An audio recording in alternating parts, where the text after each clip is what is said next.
People are calling it the Wednesday Night Wars between AEW and NXT.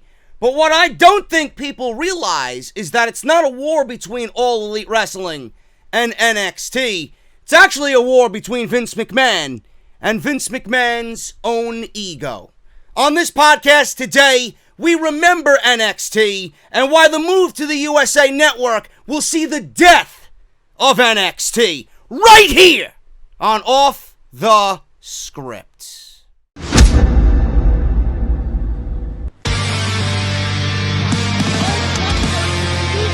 Delete this man.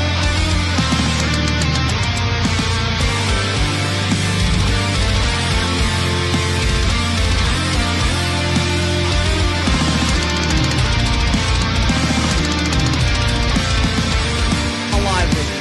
People still did.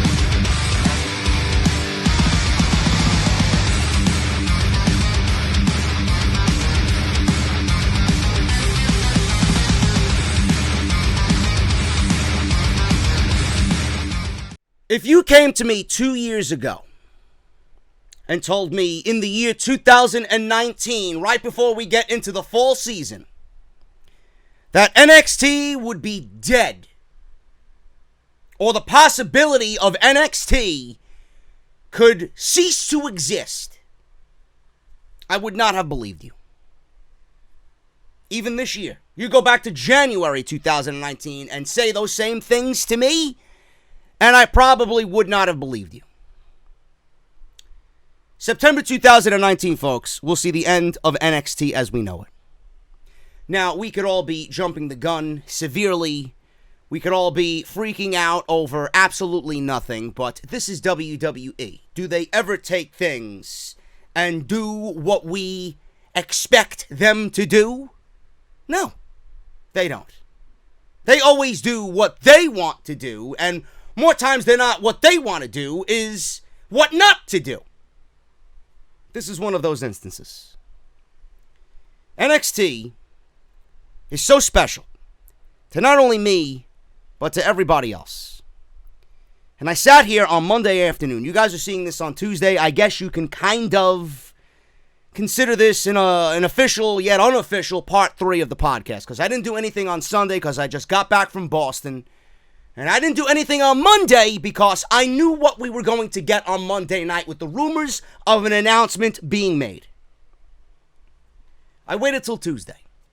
News is already hitting my dirt sheets, and news is already circulating on social media. So you guys are seeing this on Tuesday because I'm expecting some sort of announcement on Monday on Raw. Dave Meltzer's reporting that NXT is set to start on the USA Network on September 18th. This will get a jump on AEW, which will give WWE 2 weeks to settle in on the USA Network because AEW's first show at the Capital One Arena in Washington, D.C. airs live on TNT. It was noted that WWE found it imperative that NXT debuts before AEW is able to even get on the air.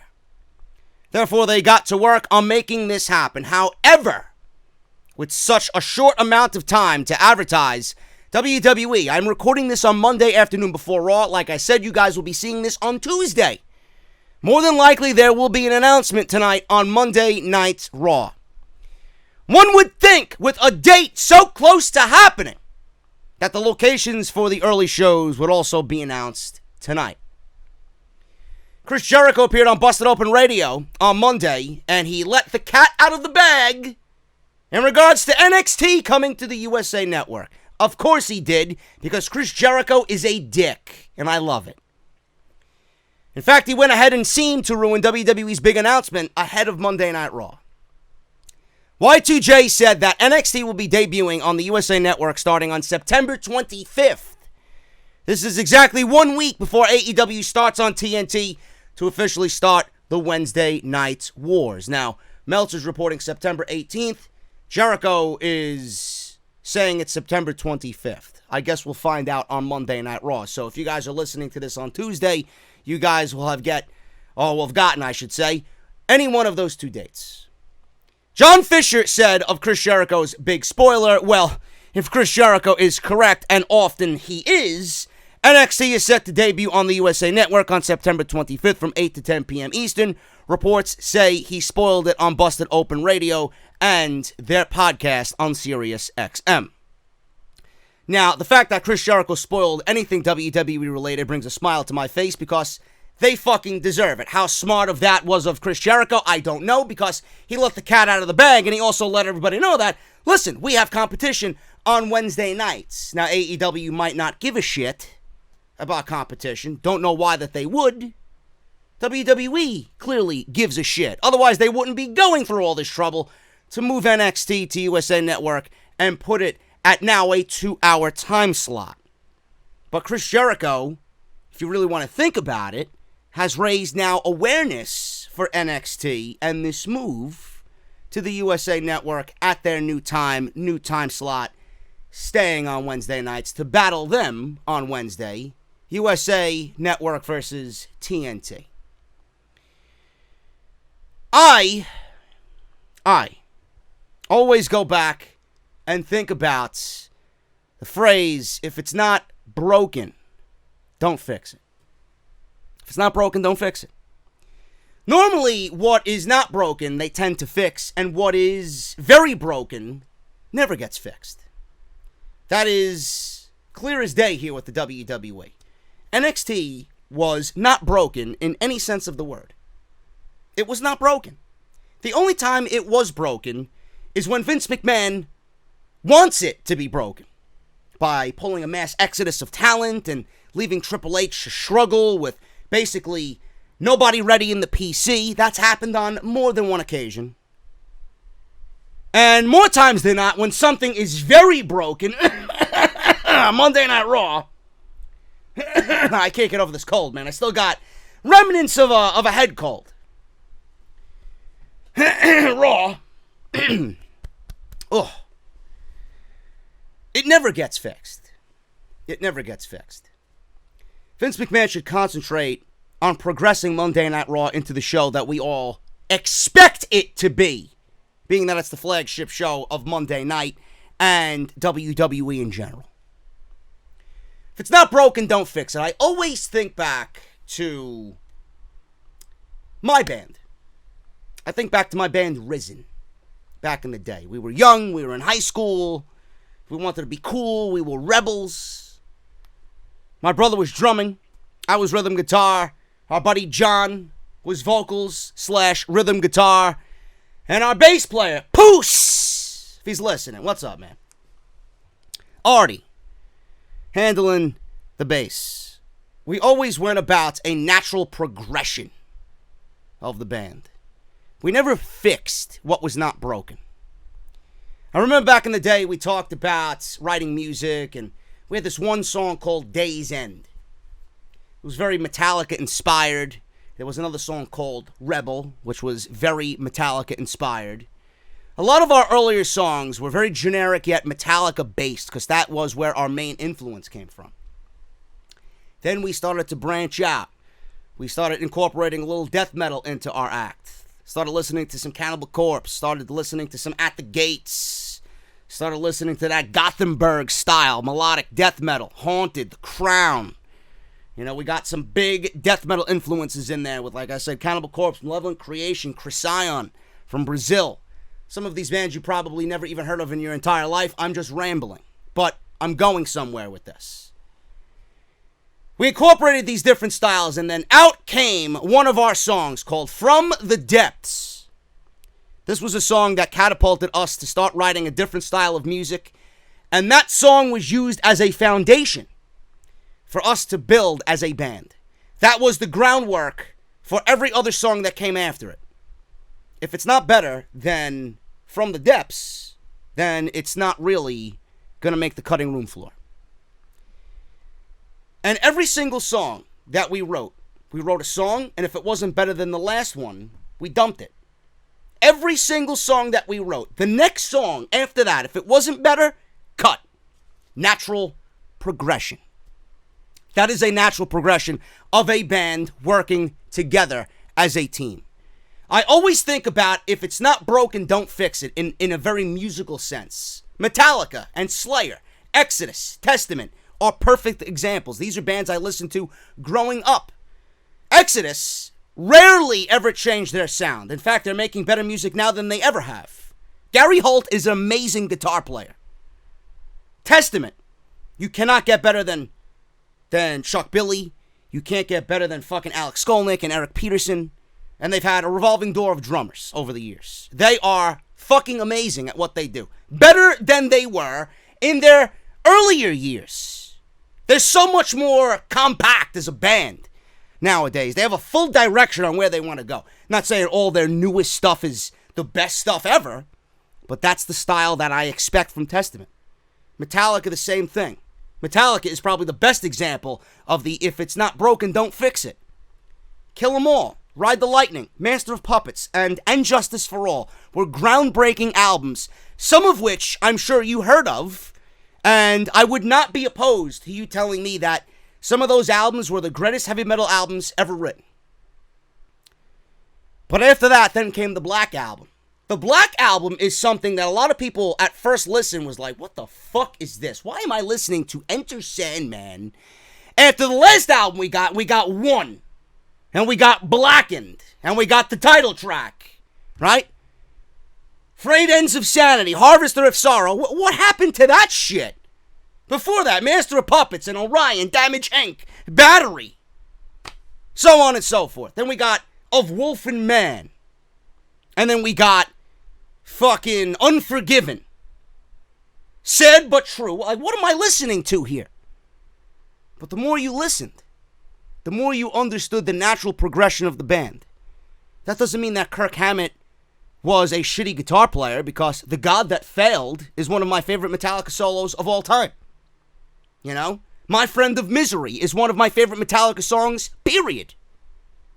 I grew to appreciate that album, and I seen that as a natural progression of the band. Now, what they did after that is fucking god-awful, and everything after that was a complete disaster. Saint Anger, Load, Reload, whatever.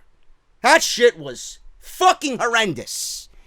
That's the Vince McMahon. That's Vince McMahon's mentality. You look at those albums, that's exactly what Vince McMahon wants to do to NXT.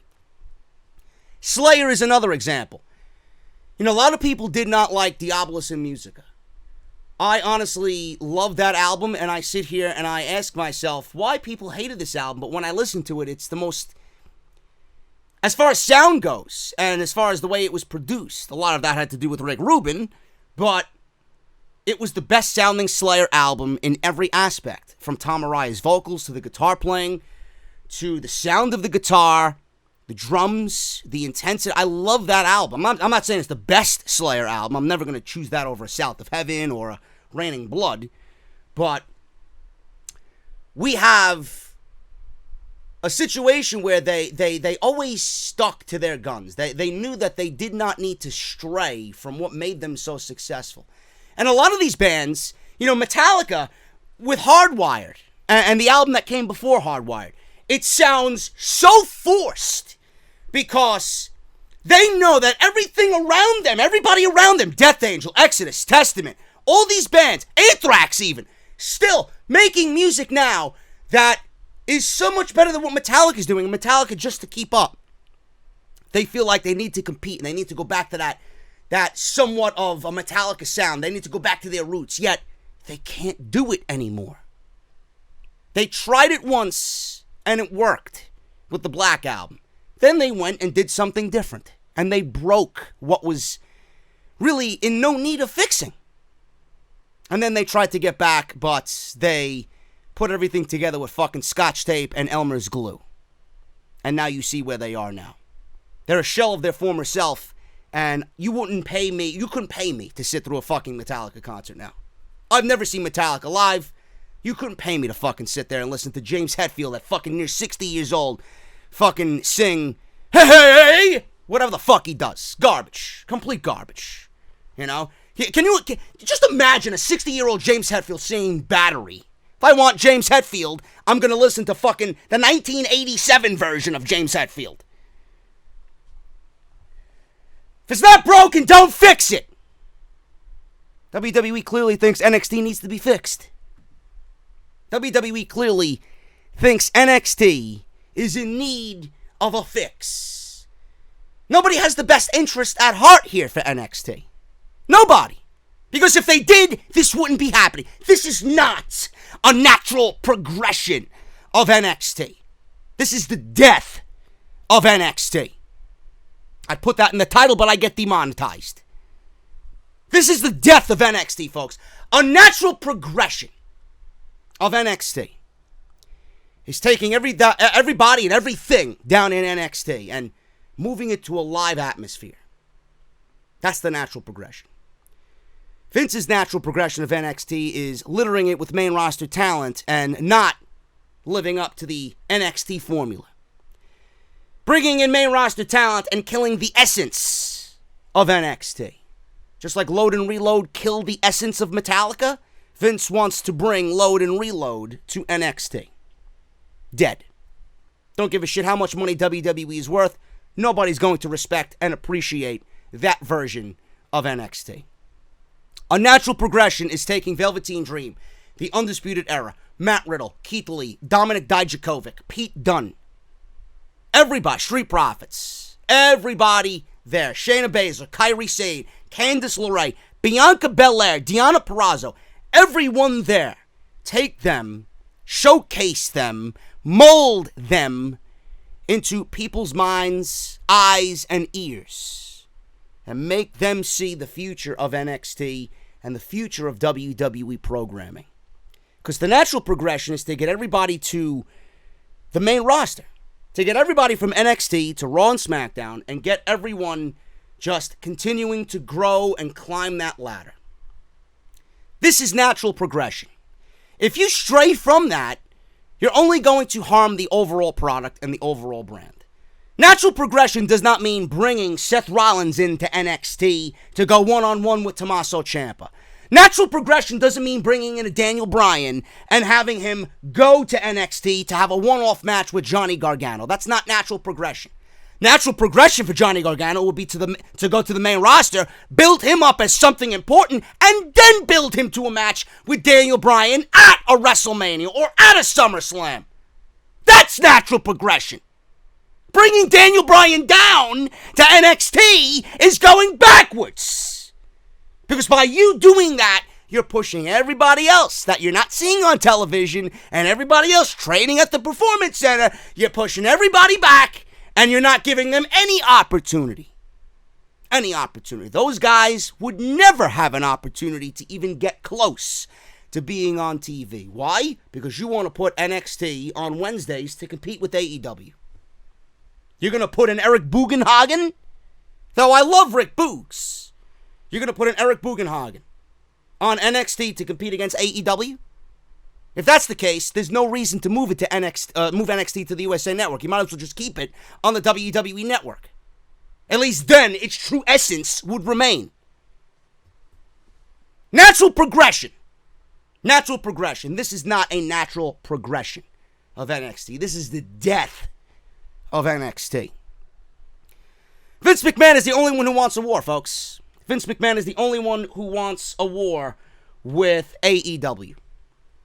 Brian Alvarez noted on the Wrestling Observer Live that though all the hype might be surrounding this new wrestling war, only one person really wants this war, and that is Vince McMahon. He says this, and I quote, this is a war, don't get me wrong, but in 1995, Eric Bischoff fired the first shot. He wanted Nitro to go up against Monday Night Raw, and he wanted a war, and we're talking about Vince McMahon here. He wanted a war. Now that this is a wrestling war, it's going to happen, but this is different. I'm going to tell you why it's different. I've talked to people in All Elite Wrestling.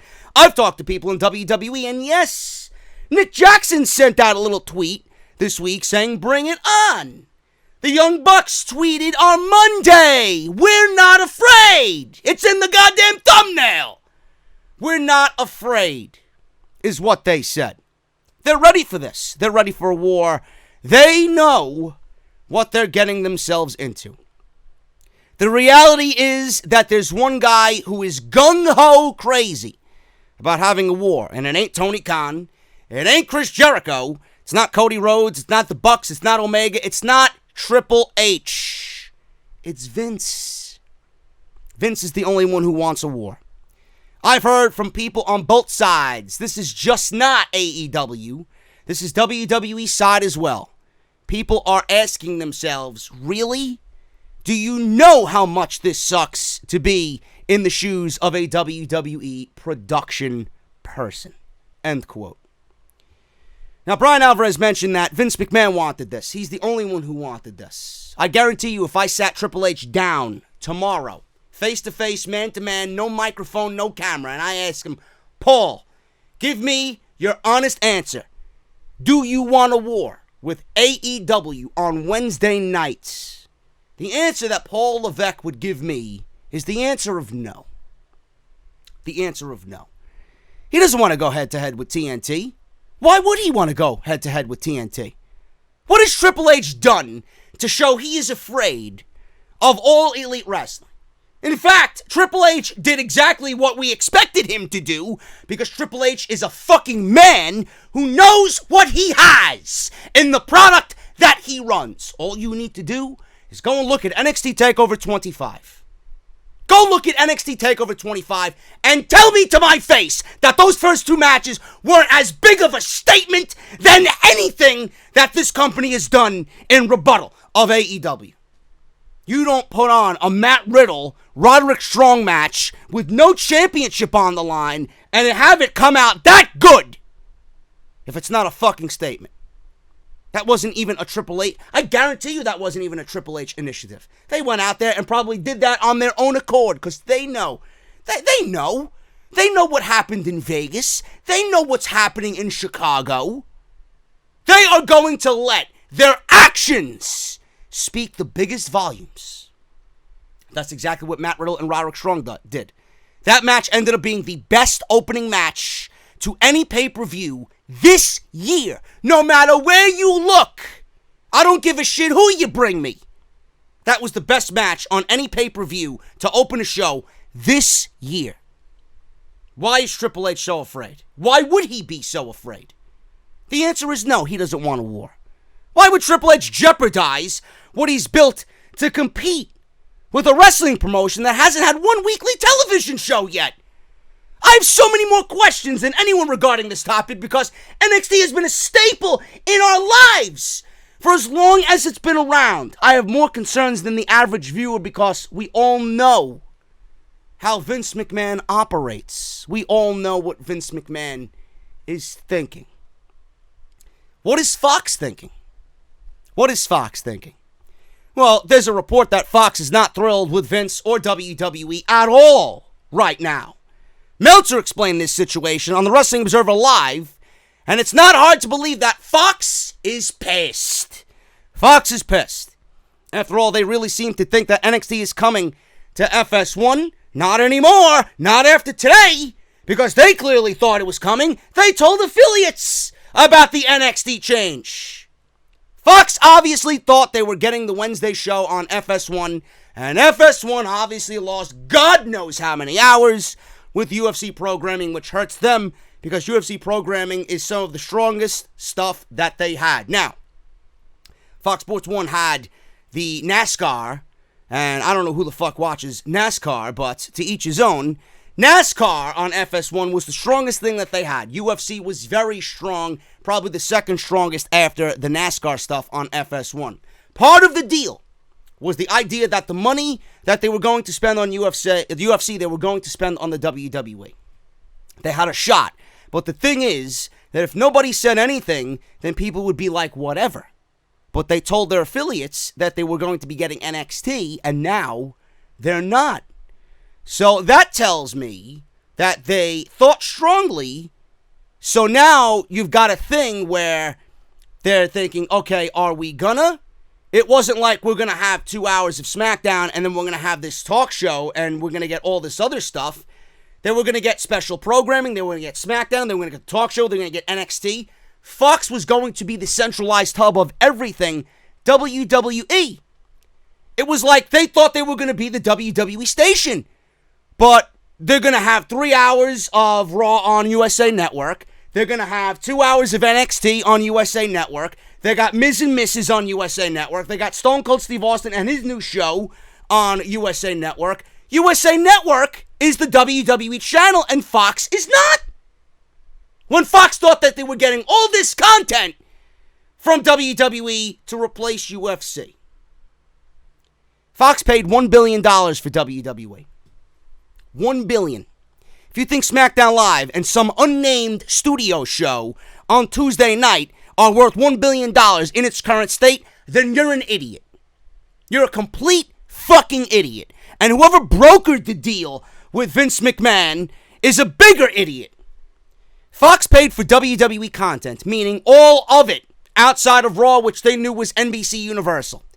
All WWE content. They thought this included NXT. More content, folks. More content is all Fox wanted. They didn't give a shit about a looming war. They didn't give a shit about AEW. They wanted what they paid for. $1 billion worth. More content. Yes, we, the fans, were going to make this fictional war a thing. Fox didn't give a shit about a war. They paid. They want results. Content now that is going to the USA Network. More content. That's all they wanted. An aspect that Fox cared about and the sole purpose behind this deal. More content! There was no looking for competition or looking for a war with AEW then. How does this make WWE look not only in the eyes of the fans, but in the eyes of Fox executives? On Fox, it was for more content. Moving to Wednesday, 8 to 10, you get a glimpse of WWE's future. It would be like UFC on pay-per-view. And then you'd get the MMA shows, those little knick-knack shows that you see on basic cable on FS1. That's what you'd get. Fight Night on FS1. That's what NXT was going to be for FS1. How does this make WWE look? On USA Network, it's not only a catalyst for a war that is only wanted by Vince McMahon. Not only does it make him look desperate, but it makes him look clueless. Because I am not sure if he's aware. NXT fans are more fickle than anything. You change that formula slightly. What you hear on Monday and Tuesday night when Raw and SmackDown are terrible, it will look like crayon time in preschool. Believe me. You start to fuck with the NXT formula, and you start changing things here and there, and straying from what made NXT so special, you're going to hear about it more so than you do anything else on a Monday and Tuesday night. How does that make Fox look? It makes Fox look like they're playing the role of a used condom. WWE is using Fox to push their agenda and push their product, and Fox is getting nothing but a subpar show in SmackDown Live that will fail because they can't even get the show to run correctly now. A show that includes a wild card rule. They're using talent from Monday Night Raw. You're fucking Fox, using them and then leaving them the next morning after a wild night out on the town. No wonder why Fox is not happy. WWE are some sleazeball fucks, if I ever seen one. Now, why Vince McMahon wanted NXT on the USA Network and not Fox? I didn't even know it was up to him. Dave Meltzer explained during Wrestling Observer Live about why WWE decided to send NXT to the USA Network instead of FS1. He says this, and I quote, "I was told why he wanted to go to USA. It's not a money thing. It's because he has a better shot at not losing." Okay, he's got a better shot at not losing, but why would you jeopardize NXT to lose anything when all of your resources and your future are in NXT? I don't understand that. Why risk them and your future to lose in a war that I'm sure doesn't even concern them? He doesn't want to lose the battle, but the feeling is that it's like this, and it's better because wrestling fans are used to the USA Network. They're not used to FS1. UFC fans are used to FS1, but it's not a station that they're familiar with, and this and that. And in theory, you would think that only should matter for 2 or 3 weeks it actually does mean a significant amount. So Vince McMahon reportedly made the choice to air NXT on the USA Network because in his mind, fans are more comfortable with the WWE being on the USA Network. Some people might not get FS1. I know for a fact I don't get FS1. I would have to up my cable package to accommodate this new move. There's some logic still left in the old man's brain, but that basically is the end of that. So I agree with that mindset, but that mindset could also be looked as a cheap cop-out. Yeah, fans are comfortable with seeing the WWE product in the USA Network. We don't want to make their life more difficult by moving it to FS1 on top of SmackDown also moving to regular Fox. So yeah, there's still logic there, but that's about the extent of the logic with Vince McMahon. Do not condition our audience to seek out something that already caters to a niche group of people on top of what you're moving to Friday with SmackDown. Yes, I understand that. That's great. And fans want simplicity, knowing where to look for something where they want to watch. But don't go and ruin completely everything about the brand, because then it goes back to what I said. It's not unnatural progression. Is it going to be live? Is it going to be taped? Is it going to be live and taped? Meaning the old Monday Night Raw formula. Live one week, taped the next. All I know is what I said exactly a couple of moments ago. Condition your audience to know what is coming. Do not do something, change it, and do another, then go back and do what you did in the first place. If you plan on going live, stay live. If you go live, then tape for the following week, it's only going to condition fans to think, okay, I could check out the spoilers for this week, that week, this week, that week, and I can watch AEW live and then go back and watch NXT at my own discretion whenever I want, on whatever day I want, on whatever day I'm free. Why put NXT in a position to fail before the opening credits of the show even air that week? You plan on going live? You better fucking stay live. You better stay live. NXT long-term booking will be a victim of the Wednesday night wars. During Wrestling Observer Live, Brian Alvarez opened up about how NXT TakeOver events are going to change, and fans should kiss them goodbye. My God, if you love those takeovers, he says kiss them goodbye. I mean, I'm sure they will produce a takeover to compete with an AEW pay-per-view. My point is, you guys know those takeovers. You know why they're so special. It's because Triple H puts those shows together and puts those takeovers together with the best wrestlers versus the best wrestlers, the best he can. There are some expectations and some exceptions, but the cards are designed to have the best wrestlers wrestling each other, and you go backwards 12 weeks and whatever, and you write TV that leads up to that takeover, and you're done. That's why people love it so much. Alvarez says, in regards to that, those days are over, everyone. They're done. Vince is not going to put together a takeover with the intention of having the best wrestlers face each other, because he is going to put who he thinks are the biggest stars facing each other, whether they gel in the ring or not. How many Baron Corbin matches do we need, for crying out loud? All we need now is Lacey Evans to beat Shayna Baszler for the NXT Women's Championship, and then we know NXT is dead and buried. Give me a break. All we need is Alexa Bliss beating a Bianca Belair in NXT. Give me a fucking break. All we need is Charlotte burying a Candice LeRae. Give me a fucking break. We're not going to have any long-term booking. It's going to be exactly like Raw and SmackDown. Every Wednesday, he's going to rewrite NXT because he's going to keep an eye on what AEW's doing, and he's going to revise the script. It happens for Raw. It happens for SmackDown. You're living in a fantasy world if you think NXT is going to be any different from Raw and SmackDown once they go to the USA Network. Unreal. It was also noted by Alvarez that the booking ideas towards TakeOver are going to be dead. NXT's long-term booking will likely go away thanks to Vince McMahon's ever-changing mood. Now, I have an issue with this, because the show is live. Can we all agree that we all know for a fact? We might be jumping the fucking gun here, but can we all agree that Vince McMahon is going to be sitting in Gorilla with these shows every week. Where Vince goes, he goes too. The Beaver is going to be there. The Beaver is going to be there. It's a foregone conclusion. Where Vince goes, he's going to take his team. Now, people have worked for Vince. People like Road Dogg have worked for Vince. And he's the most notable name because I'm using him as an example. People like Road Dogg have worked for Vince, left, went home, and basically wanted to quit the company working underneath him in creative, only to come back to WWE in some capacity, work for Triple H, and find that love and passion that died on the main roster. Now you're going to bring Vince in under a creative aspect and give him control in Guerrilla and have these people go right back to where they came from?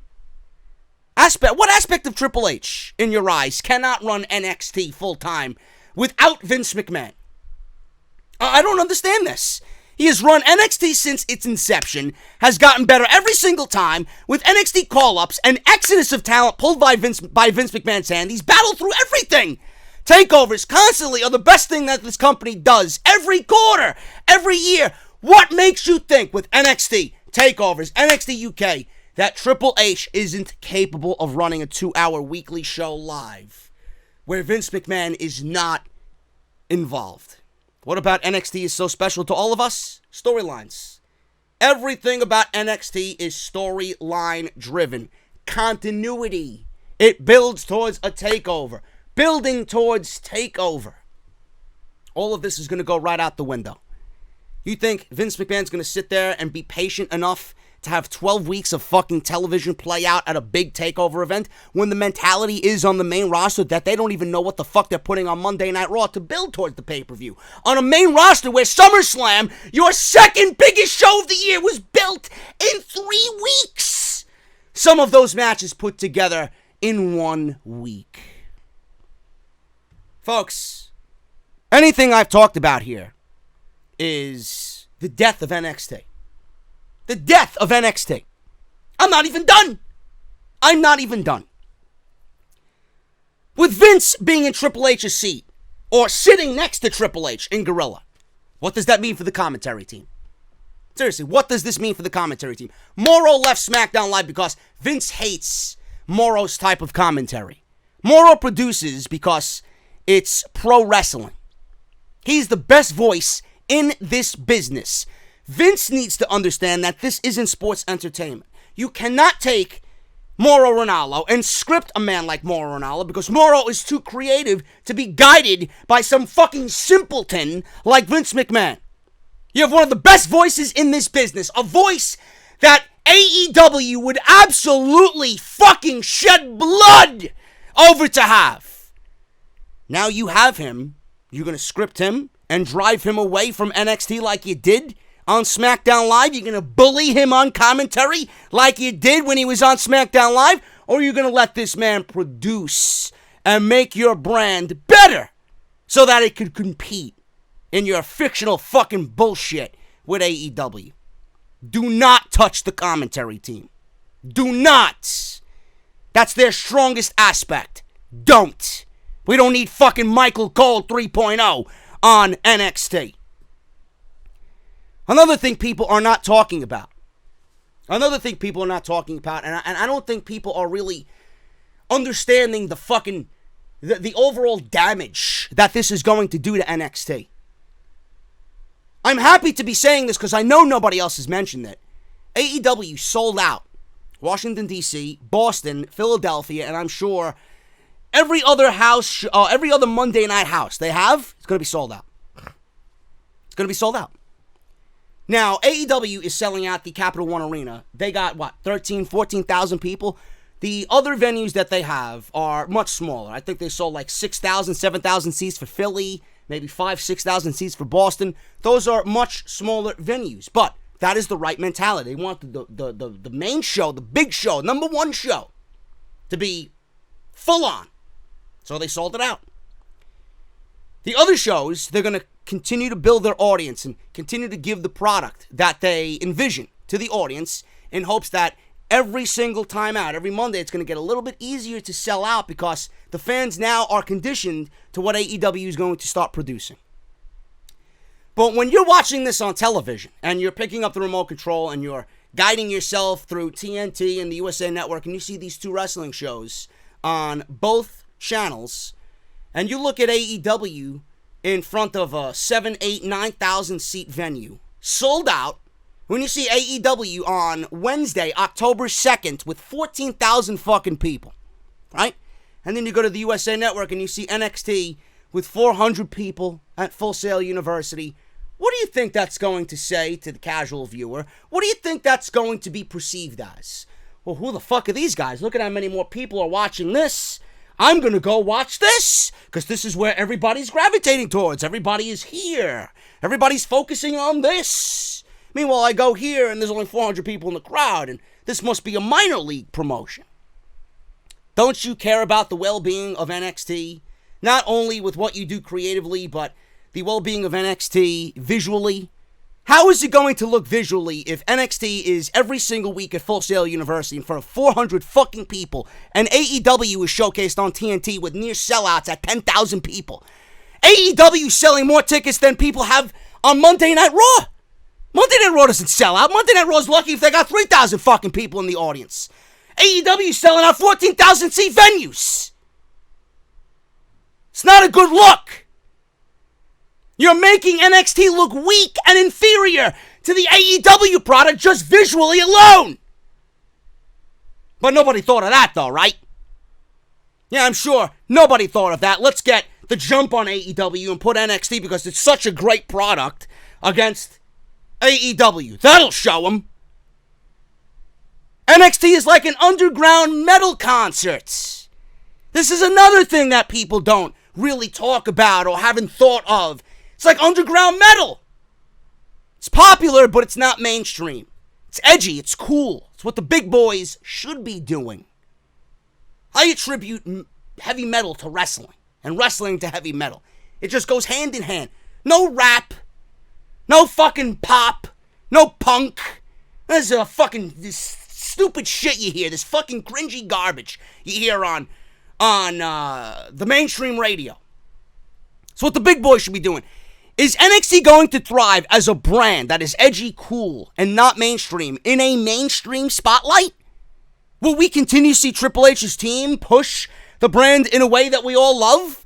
Now, I don't see many mainstream audiences listening to Slipknot. Slipknot was the main band behind most of the music you heard on NXT TakeOver in Toronto. No other promotion is using musical acts like Slipknot to sell their product. There's a reason why WWE's music selection for their pay-per-views on the main roster are god-awful. It's some of the worst music that you've ever heard. Or some of the worst music you could possibly choose. That's because it caters to people who don't know any better. The simple, the better to the mainstream audience because they are dumb as a box of rocks. They are not intelligent.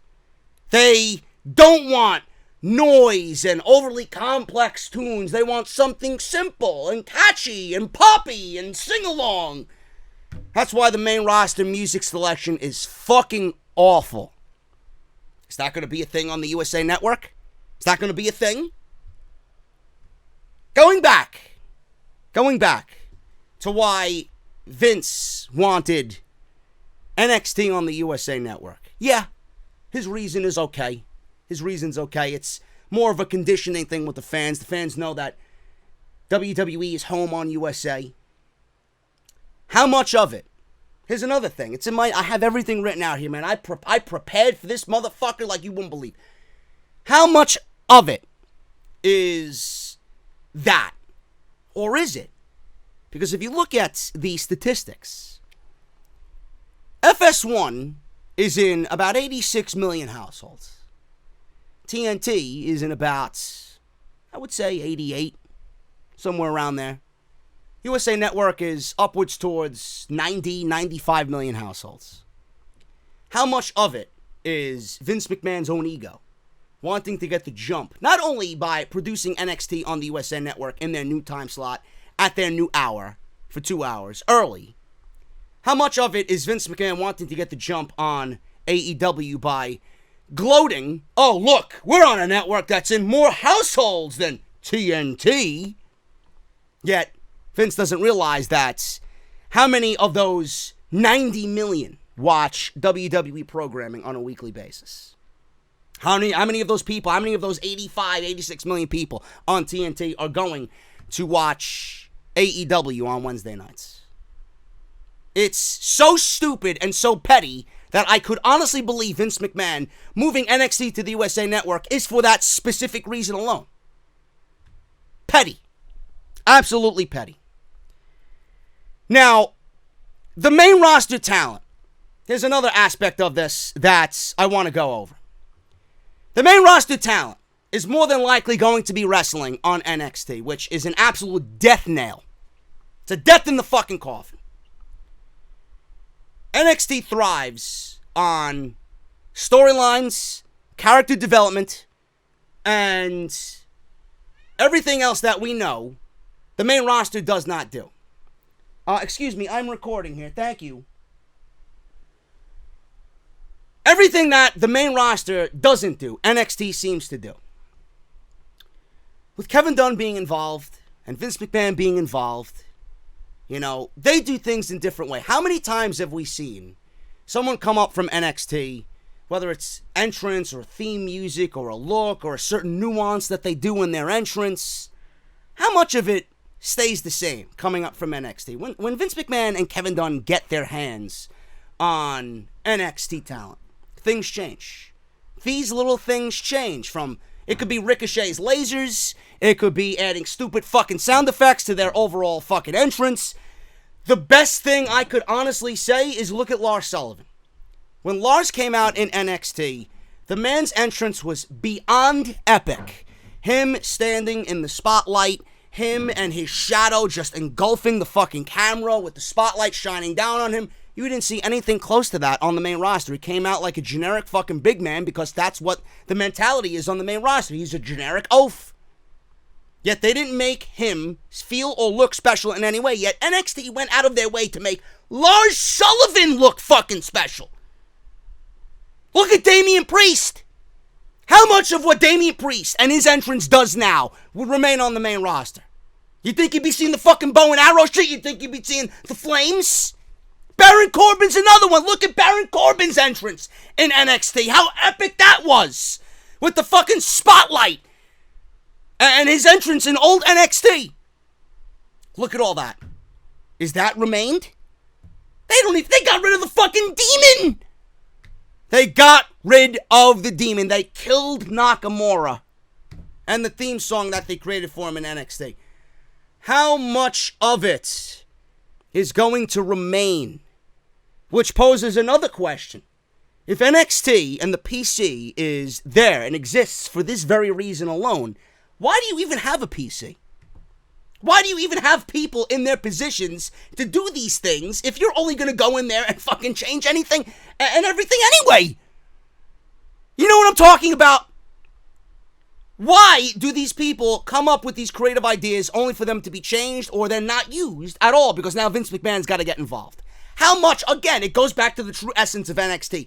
Everything about NXT is already there. It doesn't need to be changed. It doesn't need to be changed. It's a developmental / what the main roster should be doing brand. I don't call takeovers developmental at all. There's no reason you can watch that and even dare say it's a fucking developmental. They're doing things that the main roster should be doing. TakeOver Toronto was SummerSlam, so I don't know what the fuck SummerSlam was. My point is, why is there a need for all these people to be employed if Vince is going to come in there and rewrite a script and change an entrance and tweak this and tweak that, and Kevin Dunn's going to come in here and change a camera angle? Like, why did Triple H hire all these fucking people if this was the end result and the death of NXT?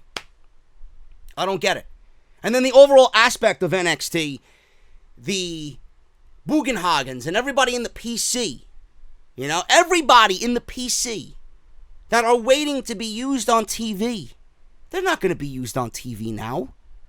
They're not going to present guys like that on NXT, on the USA Network to compete with AEW when they got a fucking AEW World Championship match that includes fucking Chris Jericho I'm just using this as an example. What if they do get CM Punk?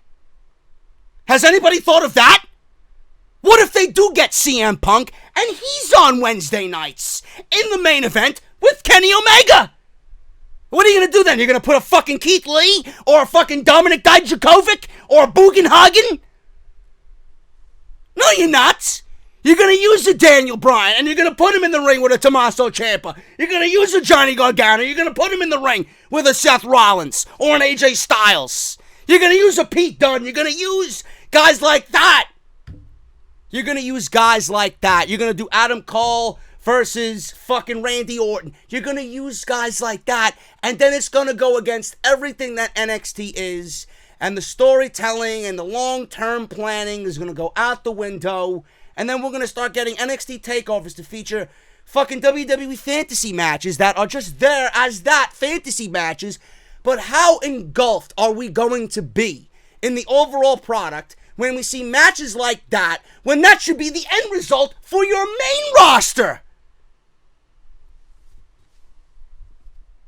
Folks, this is an absolute death sentence. I am not happy about any of this whatsoever.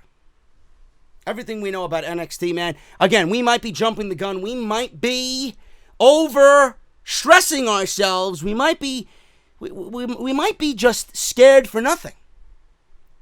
But this is Vince McMahon we're talking about.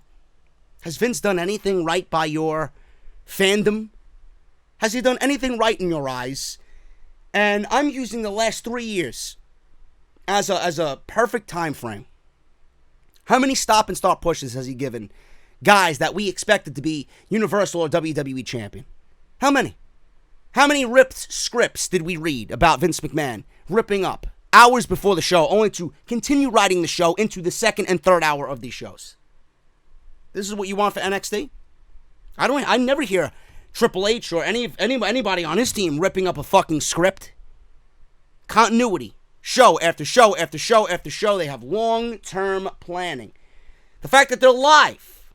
Is NXT's manpower, is NXT's creative team even going to be able to handle live every single week now with an additional hour when they were set on taking a block of 4 shows, having the rest of the month off, writing for where they want to go 2, 3, 4, 5, 6 months down the line, and then producing shows and rinse and repeat that process? How is it going to be? Now, with 2 hours live every week, everything we know about NXT is going to be dead. I cannot stress this enough. The natural progression of NXT is not by using main roster talent. And Vince is going to use his guys because that's the only thing that's going to combat a Kenny Omega or an AEW championship match, or God forbid, which I hope happens, CM Punk. CM Punk on TNT. What are you going to do? You're going to use the Velveteen Dream? You're going to use Pete Dunne? What they should be doing is continuing to build NXT's brand through NXT UK. Start using and mixing those fucking brands together, being that they're under the same umbrella, instead of using the main roster talent. If you start using the main roster talent, not only is everything I mentioned already going to happen and feel, you're going to come off as desperate and forced. You're not evolving the product if you're taking main roster talent and moving them back down to NXT. That's not the way of life. The way of life is to move forward. You're not going to take a Daniel Bryan and put him on NXT just to put him in the ring against Johnny Gargano to battle Kenny Omega and God forbid who the fuck else in the ring. You're going to take a Johnny Gargano, you're going to mold him into your next big superstar on the main roster, and then you, Vince, should make your main roster shows the show to compete with AEW without jeopardizing the essence of NXT. I don't know what else to say. I don't know what else to say. I am more pissed than anyone else about this. I really am. I am more pissed about this than anyone else. Vince wanted the war. He's the only one who wanted the war. And I honestly hope that when the stockholders and the shareholders and the executives in Titan Tower, they all see this, and everything about this causes the stocks to drop, Ratings continue to suffer every single week. People are now migrating from the WWE Network to watch AEW. You're killing NXT on the WWE Network in hopes that they battle AEW. How many people are subscribed for NXT alone on the WWE Network? How many? That's everybody's biggest selling point. Weekly shows of NXT. Now, the only thing is TakeOver and the pay-per-views every month. And how many of you are so invested in the fucking main roster product that you are willing to spend $9.99 on a fucking show that you hate? I watch it because I get paid to talk about this shit.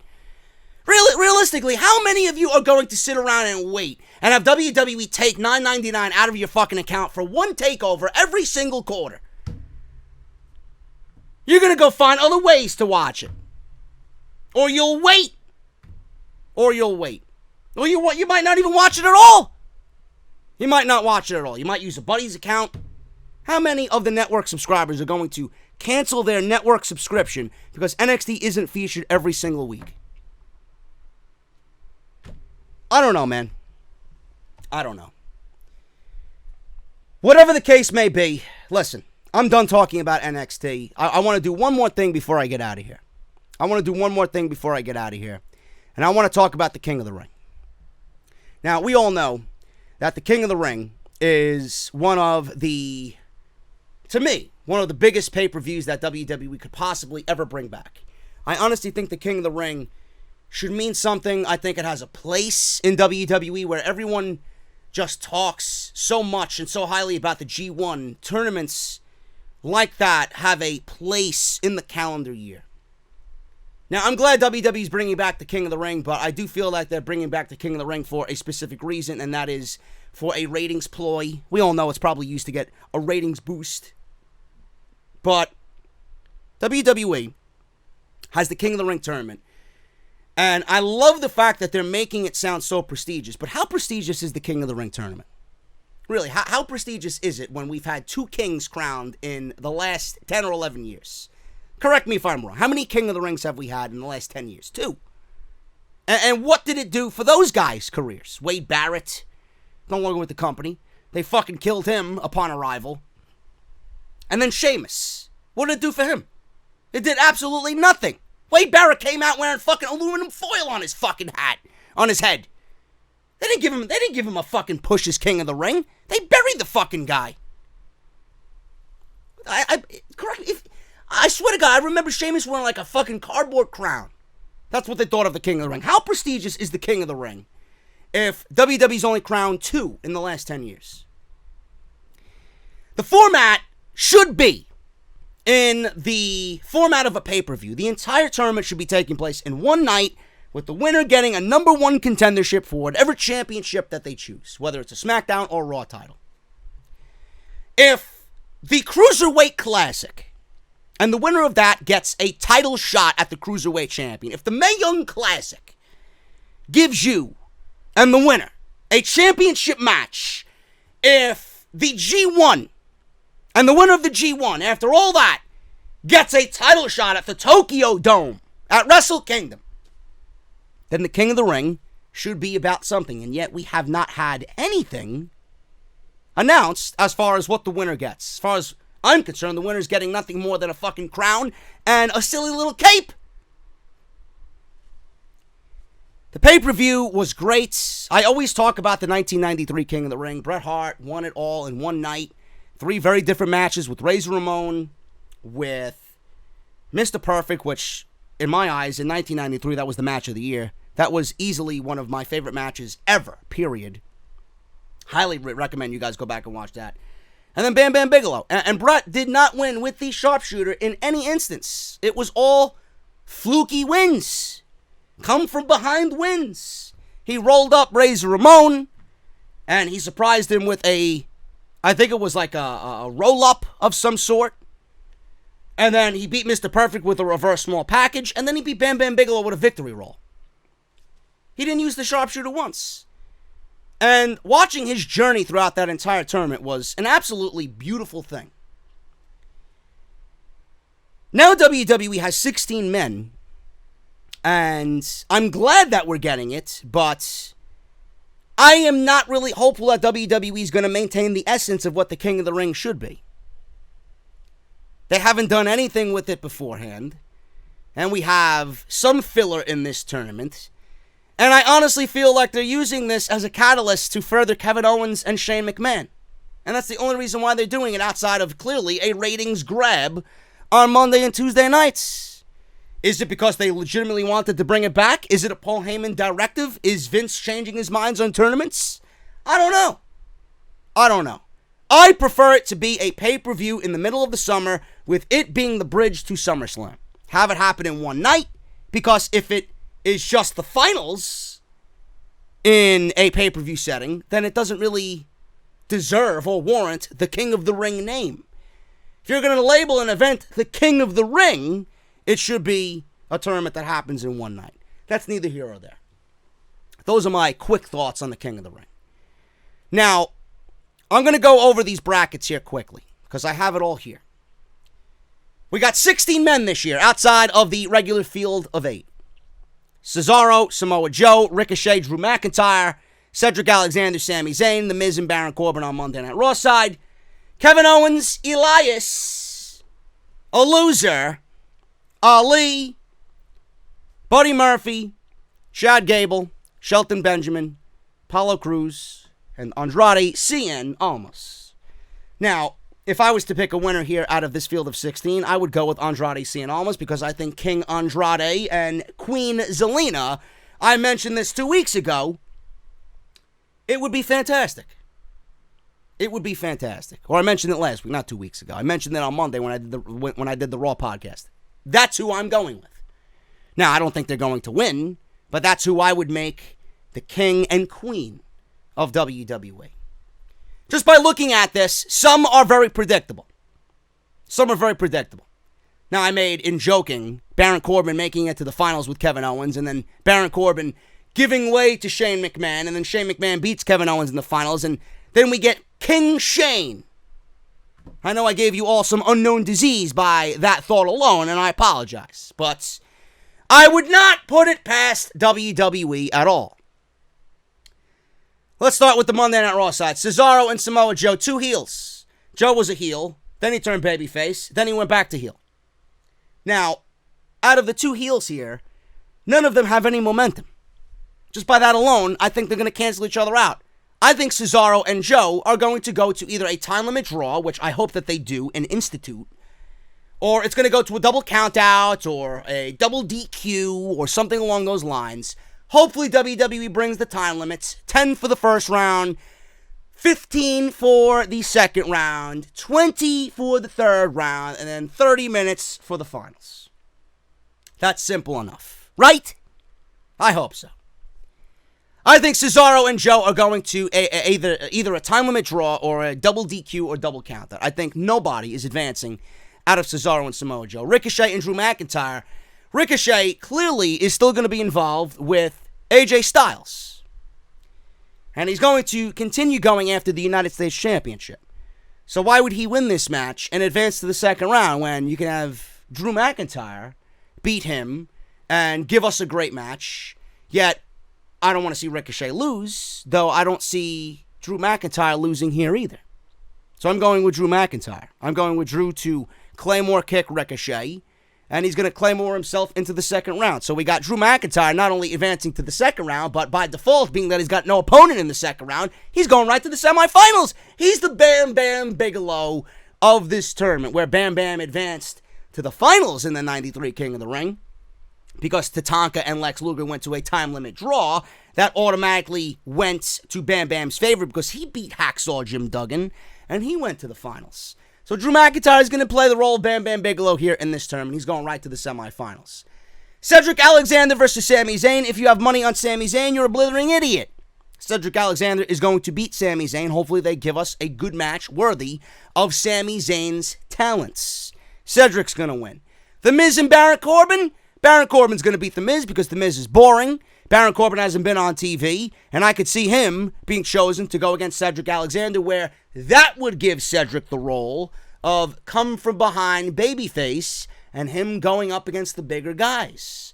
So Cedric and Baron Corbin in the second round, which would lead to Cedric beating Baron Corbin to get back to Drew McIntyre in the semifinals on part 2 of their classic match from Monday Night Raw, just last week. So I could see Drew McIntyre and Cedric Alexander in the semifinals of this thing, and then at that point, Drew can get his win again over Cedric, and Cedric can look good in the tournament, but not yet win it. Not really win it all, but come close. And Drew McIntyre is going to get himself into the final. So we got Monday Night Raw going to Drew McIntyre. Kevin Owens and Elias. Now, clearly this is a play on Elias being with Shane McMahon, and Shane McMahon put him against Kevin Owens because he wants Elias to take out Owens and thwart his attempts at winning the King of the Ring. But I think Kevin Owens is going to fight off Elias, and fight off Shane, and fight off whoever else Shane wants to throw at Kevin Owens. Kevin Owens is going to advance. He's going to stun himself into the second round of this tournament. Mustafa Ali and Buddy Murphy, this is going to be the best match of the entire tournament, period. And it could be another breakout performance for Buddy Murphy. But I'm going with Buddy Murphy here because, A, it would make Ali and Owens two baby faces, and Ali needs his own momentum. He needs his own spotlight. Why would you put Ali in there with another baby face as big as Kevin Owens right now? Ali needs that for himself. So I'm going with Buddy Murphy because this is a take on Buddy Murphy showing up on the town hall meeting that Shane McMahon had several weeks ago. And Buddy Murphy was interviewed and said, I don't give a shit if Kevin Owens wants to name drop me or not. I don't need Kevin Owens to tell me I need an opportunity. I'm going to take this opportunity and make an opportunity for myself. I don't need Kevin Owens to do that for me.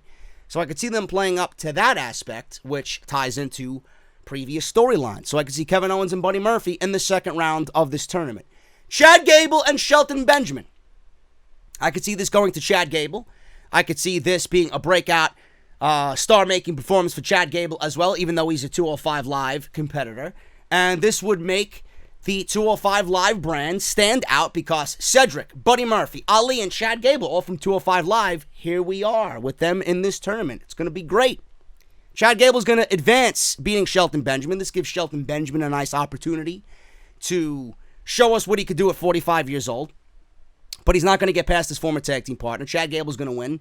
Apollo Crews and Andrade. Andrade's going to get the best of Apollo Crews here. And we're going to get Andrade and Chad Gable, which in its own right could be a classic. So I'm very much looking forward to that. I think Andrade is going to beat Chad Gable. I think Kevin Owens is going to beat Buddy Murphy. And we're going to get a semifinals of Kevin Owens and Andrade. Cien Almas with Kevin Owens advancing to the finals with Drew McIntyre. And that's where I think Shane McMahon screws Kevin Owens out of the King of the Ring tournament. And Drew McIntyre will be labeled King McIntyre of WWE in 2019.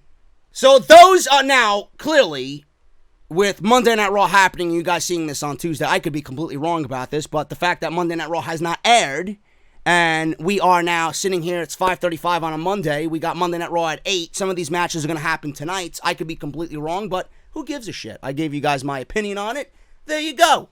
There you go. So there's my out right there. But that is my prediction for the King of the Ring. Let me know what you guys think down below in this very video, man. I am getting out of here. I ranted enough. I want to make sure that you guys got my opinion on NXT and everything is out there. But I want to thank you guys so much for all your support. If you did enjoy this video, please hit that thumbs up. And I will see you guys more than likely tomorrow morning for SmackDown Live because I have some House of Glory stuff to do. We got to get ourselves ready for October 5th or October 6th. That's Saturday, that first week of October. It's going to be fucking crazy that week, man. So I'm going to be doing some interviews with the House of Glory guys. I'm going to be doing interviews with, hopefully, Charles Mason and Leroy Green and Matt Travis. And we're going to get ourselves ready for that big C4 show that's going to be headlined by Marty Scurll in October. So I might not be here tonight for SmackDown Live, so you guys will definitely be getting a review, but it's going to be tomorrow morning on Wednesday morning. So thank you guys so very much for that and your patience. I'm getting out of here, guys. Thank you so much. Hit that thumbs up, and I will see you all right back here for my thoughts on SmackDown Live. Follow me on social media, at JD from NY206. Hit that subscribe button down below. Turn on that bell for all notifications. Again, that's JD from NY206 on both Twitter and Instagram. If you guys want to support the podcast via Patreon, patreon.com/JD from NY206. Make sure you guys check out all the other videos that you might have missed this weekend, man. Buddy Murphy botched himself into the Roman Reigns storyline. Dolph Ziggler and the handshake agreement that Vince passed on. He fucked Dolph Ziggler. Monday Night Raw, SmackDown Live, and NXT from last week as well. All on the channel. Thank you guys so very much for all your support. I will see you guys right back here for SmackDown. Until then, and this unofficial Part 3 of Off the Script, I'll see you guys right back here for my thoughts on SmackDown Live and the King of the Ring, starting with SmackDown on Tuesday night. I'll see you guys then.